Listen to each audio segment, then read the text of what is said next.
خوش آمدید۔ آج کی ہماری گفتگو ایک ایسی شخصیت کے گرد گھومتی ہے، ایک ایسے عالم جن کی کہانی میں علم ہے اور ایک بہت ہی لرزہ خیز قتل ہے۔ اور اس سے پہلے کہ ہم شروع کریں، ایک ضروری اعلان۔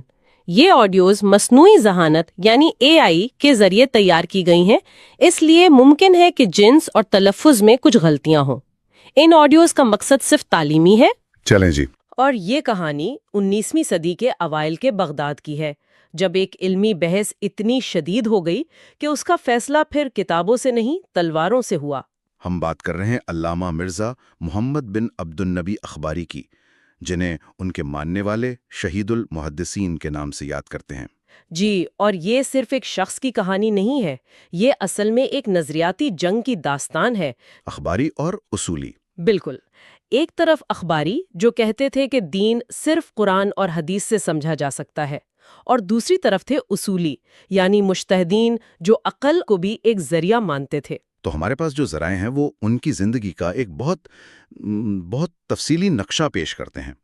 ان کی شخصیت، ان کی درجنوں کتابیں، ان کے مخالفین سے ان کے مباحثے، اور آخر کار ان کے قتل کی وہ پوری سازش جس میں اس وقت کے بڑے بڑے علماء اور سیاسی طاقتیں بھی شامل تھیں۔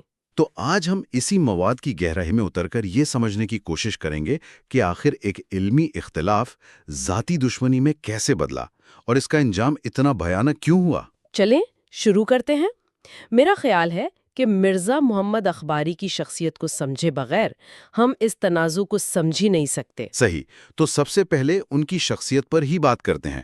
جو پہلی چیز مجھے پڑھ کر حیران کر گئی وہ یہ تھی کہ وہ کوئی عام مولوی نہیں تھے۔ بالکل نہیں۔ انہیں ایک پولیمات کہا جا سکتا ہے نا؟ مطلب عربی کے علاوہ 7 زبانیں جاننا، یہ اس دور کے حساب سے تو بہت غیر معمولی بات ہے۔ بہت ہی غیر معمولی۔ اور دیکھیں، یہ صرف زبانوں تک محدود نہیں تھا۔ مذہبی علوم، فقہ اور حدیث وہ تو ان کا خاص میدان تھا ہی، لیکن اس کے ساتھ ساتھ وہ ریاضی، فلکیات، طب، منطق، اچھا، ان سب میں بھی گہری دلچسپی رکھتے تھے۔ اور وہ صرف علم رکھتے نہیں تھے بلکہ اسے پھیلا بھی بہت تیزی سے رہے تھے۔ 80 سے زیادہ کتابیں، مطلب وہ اپنے نظریات کو صرف اپنے تک نہیں رکھ رہے تھے، وہ انہیں لکھ کر ہر طرف پھیلا رہے تھے۔ اور شاید یہی ان کے لیے سب سے بڑا خطرہ بھی بن گئی۔ ان کی کتابوں کے نام ہی دیکھیں کتنے دلچسپ ہیں۔ ایک کتاب کا نام ہے مواول العقول، یعنی عقلوں پر چلنے والے کلہاڑے۔ جی، نام سے ہی ظاہر ہے کہ وہ مجتہدین کے عقلی استدلال کے خلاف ایک فکری جنگ لڑ رہے تھے۔ یا ایک اور کتاب تسلیت القلوب الحزینہ، یعنی غمگین دلوں کی تسلی۔ تو وہ صرف علمی بحث نہیں کر رہے تھے، وہ اپنے پیروکاروں کو جذباتی طور پر بھی جوڑ رہے تھے۔ ذرائع میں ذکر ہے کہ مرزا اخباری غیبت کے زمانے میں نماز جمعہ کے قیام کے پرزور حامی تھے، جس کی اس وقت کے کئی اصولی علماء مخالفت کرتے تھے۔ اچھا، ان کے پیروکاروں اور اولاد نے ان نمازوں کا باقاعدہ آغاز بھی کیا۔ بالکل، وہ انہیں نظریاتی طور پر مضبوط کر رہی تھیں۔ تو یہیں سے اس بڑے علمی مباحثے کا آغاز ہوتا ہے، اخباری بمقابلہ اصولی۔ اگر ہم کسی عام سننے والے کے لیے اسے آسان کریں تو اس جھگڑے کی اصل بنیاد کیا تھی؟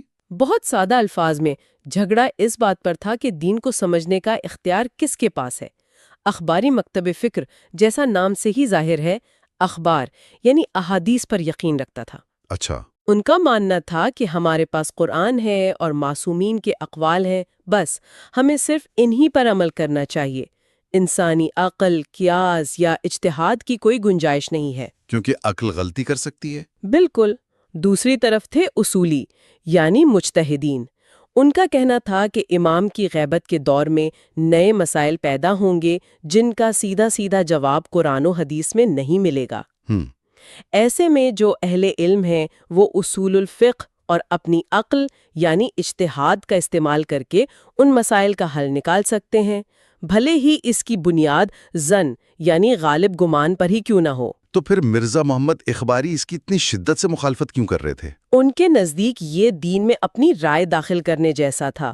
وہ اسے ایک خطرناک بدعت سمجھ رہے تھے جس سے دین کی اصل شکل ہی بگڑ سکتی تھی۔ اچھا، ان کا ماننا تھا کہ مجتہدین ظن کی بنیاد پر فیصلے دے کر لوگوں کو اصل دین سے دور کر رہے ہیں۔ بالکل، اور وہ یہ باتیں صرف بند کمروں میں نہیں کہہ رہے تھے بلکہ کھلے عام اپنی تحریروں اور تقریروں میں کہہ رہے تھے۔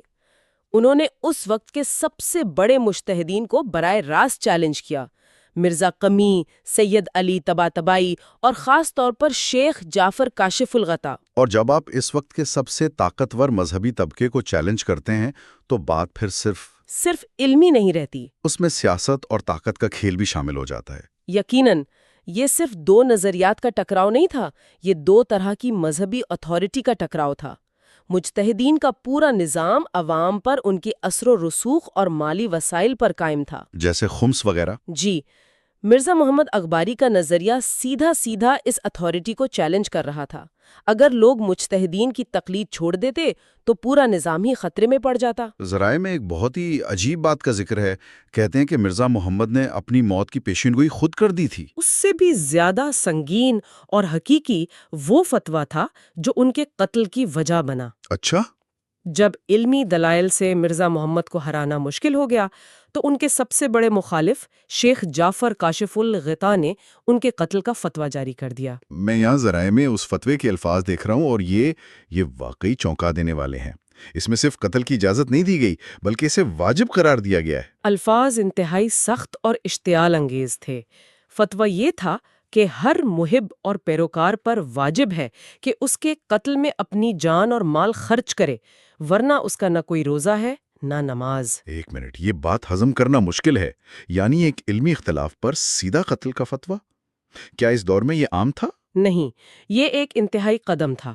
اگرچہ علمی بحثیں شدید ہوتی تھیں لیکن قتل کے فتوے عام نہیں تھے۔ یہ اس بات کی علامت ہے کہ اصولی علماء مرزا محمد کے اثر و رسوخ سے کس قدر خطرہ محسوس کر رہے تھے۔ انہیں لگا کہ اگر اس آواز کو طاقت سے نہیں دبایا گیا تو یہ ان کے پورے علمی اور سماجی ڈھانچے کو تباہ کر دے گی۔ اور اس سازش میں صرف علماء شامل نہیں تھے۔ بغداد کے سیاسی حکمرانوں داؤد پاشا اور سعید پاشا کا نام بھی آتا ہے۔ سیاست کا اس مذہبی قتل سے کیا تعلق تھا؟ تعلق بہت گہرا تھا۔ دیکھیں، داؤد پاشا کو اپنی حکومت چلانے کے لیے با اثر مجتہدین کی حمایت چاہیے تھی، ظاہر ہے۔ اور مرزا محمد اخباری جو ایک بے باک شخصیت تھے، غالباً سیاسی معاملات پر بھی تنقید کرتے ہوں گے۔ تو مجتہدین نے پاشا کو یہ باور کرایا ہوگا کہ مرزا محمد صرف مذہبی طور پر ہی نہیں بلکہ سیاسی طور پر بھی ایک خطرہ ہیں، ایک فتنہ ہیں۔ تو یہ ایک منظم منصوبہ بن گیا جس میں مذہبی اور سیاسی دونوں مقاصد شامل تھے۔ بالکل، پاشا کو ایک ممکنہ مخالف سے چھٹکارا مل رہا تھا اور علماء کو اپنے سب سے بڑے نظریاتی دشمن سے۔ اور پھر وہ دن آیا جب اس فتوے پر عمل کیا گیا۔ ان کی شہادت کا واقعہ بہت لرزہ خیز ہے۔ ذرائع اس کی کیا تفصیل بتاتے ہیں؟ تفصیلات بہت دردناک ہیں۔ بغداد میں ایک منظم ہجوم نے، جسے غالباً سرکاری سرپرستی بھی حاصل تھی، ان کے گھر پر حملہ کر دیا۔ اور انہوں نے دفاع کی کوشش کی؟ جی، مرزا محمد نے اپنے چند شاگردوں کے ساتھ دفاع کرنے کی کوشش کی، لیکن حملہ آوروں کی تعداد بہت زیادہ تھی۔ ان پر قابو پانے کے بعد جو سلوک کیا گیا وہ خاص طور پر وحشیانہ تھا۔ بتایا جاتا ہے کہ ان کے دونوں ہاتھ کاٹ دیے گئے۔ جی، یہ تفصیلات ملتی ہیں کہ ان کے دونوں ہاتھ قلم کر دیے گئے، شاید اس بات کی علامت کے طور پر کہ یہی ہاتھ تھے جو مجتہدین کے خلاف لکھتے تھے۔ اللہ اکبر! شدید زخمی حالت میں وہ پانی مانگتے رہے، لیکن انہیں پانی نہیں دیا گیا اور پیاسا ہی قتل کر دیا گیا۔ پانی نہ دینا، یہ تفصیل کربلا کے واقعے کی یاد دلاتی ہے۔ شاید اسی لیے ان کے پیروکار انہیں شہید المحدثین کہتے ہیں۔ اور ظلم ان کی موت پر بھی ختم نہیں ہوا۔ نہیں، بلکہ اس کے بعد جو ہوا وہ شاید موت سے بھی زیادہ سفاکانہ تھا۔ ان کی لاش کو رسیوں سے باندھ کر کاظمین کی گلیوں اور بازاروں میں گھسیٹا گیا اور اس پہ پتھر برسائے گئے۔ اور ظلم یہیں ختم نہیں ہوا۔ کیا مطلب؟ کیا ان کے کپڑے پھاڑ دیے گئے اور ان کے گھر کو مکمل طور پر لوٹ لیا گیا۔ یہ صرف ایک شخص کا قتل نہیں تھا، یہ ایک نظریے کو سرعام ذلیل کرنے کی کوشش تھی۔ اور اس کے پیروکاروں میں خوف پھیلانے کی کوشش۔ جی، اس پورے واقعے کے بعد ان کے خاندان پر کیا گزری، خاص طور پر ان کے بیٹے مرزا علی کا ذکر آتا ہے۔ ان کے خاندان کو شدید مشکلات کا سامنا کرنا پڑا۔ ان کے بیٹے کو تو اپنی جان بچانے کے لیے کئی سال تک روپوش رہنا پڑا۔ یہ دشمنی صرف مرزا محمد کی ذات تک محدود نہیں تھی، بلکہ ان کی نسل اور ان کی میراث کو مکمل طور پر ختم کرنے کی کوشش تھی۔ تو کیا یہ کوشش کامیاب ہوئی؟ کیا مرزا محمد اخباری کے قتل سے اخباری مکتب فکر ہمیشہ کے لیے ختم ہو گیا؟ نہیں، ایسا نہیں ہوا۔ مختصر مدت کے لیے تو اصولی مکتب فکر کو مکمل غلبہ حاصل ہو گیا اور وہ آج تک شیعہ علمی دنیا میں غالب بھی ہے۔ لیکن مرزا محمد کی شہادت نے اخباری مکتب فکر کو ایک نئی توانائی بخشی۔ ان کی قربانی نے انہیں اپنے پیروکاروں کے لیے ایک ہیرو بنا دیا۔ ان کی کتابیں اور نظریات ختم نہیں ہوئے، بلکہ ان کی شہادت نے انہیں ایک طرح کی امرتا عطا کر دی۔ یعنی ان کا فکری ورثہ آج بھی زندہ ہے؟ جی، آج بھی علمی حلقوں میں زیر بحث ہے، اور یہ اس بات کا ثبوت ہے کہ نظریات کو تشدد سے ختم نہیں کیا جا سکتا۔ اور یہ بحث صرف 19ویں صدی کے بغداد تک محدود نہیں ہے، آج بھی ہمیں یہ کشمکش ہر جگہ نظر آتی ہے۔ تو اگرچہ مرزا محمد اخباری کو جسمانی طور پر ختم کر دیا گیا، لیکن ان کے نظریات زندہ رہے۔ آج ہم نے ایک ایسی زندگی کا احاطہ کیا جو غیر معمولی علم، شدید مباحثے اور ایک المناک پرتشدد انجام سے بھری تھی۔ مرزا محمد اخباری ایک ایسے شخص تھے جنہوں نے اپنے وقت کے غالب علمی ڈھانچے کو اتنی شدت سے چیلنج کیا کہ اس کی قیمت انہیں اپنی جان دے کر چکانی پڑی۔ ان کی کہانی ایک طاقتور یاد دہانی ہے کہ علمی اختلافات کے حقیقی اور بعض اوقات صفاقانہ نتائج ہو سکتے ہیں۔